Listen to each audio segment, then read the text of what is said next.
আমি কাজ করছি হাতে বানানো জুয়েলারি নিয়ে। আমাদের দেশীয় কারিগররা নিজেদের হাতে আমাদের নিজস্ব ডিজাইনের গহনা বানানো হয়। আর আমার উদ্যোগের নাম হচ্ছে আটকুঠুরি নয় দরজা।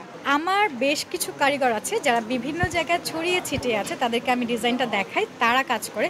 এই মেটালগুলোর কারিগর আমাদের দেশে কোনো মহিলা কারিগর নেই। আমাদের দেশে গোল্ড যারা বানায় বা হচ্ছে রূপার গহনা যারা বানায় সেই সব কারিগরদেরকে দিয়েই বানানো। কিছু কিছু জুয়েলারি দেখা যায় যে একটু এক্সেপশন হওয়ার কারণে ওই সচরাচর যারা বানায় তারা সবাই বানাতে পারে না, তো এক্সপেন্সিভ হয়, ওদেরকে একটু বেশি পে করতে হয় অন্য কারিগরের চাইতে। এই জন্য দেখা যায় যে একটু কস্টিংটা আমাদের বেশি পড়ে যায়, কিন্তু ইউনিক বা এক্সক্লুসিভ কাজটা পাওয়া যায়। আমি শুরু করেছিলাম গোল্ড প্লেটেড দিয়ে, গোল্ড প্লেটেড, সিলভার প্লেটেড দিয়ে।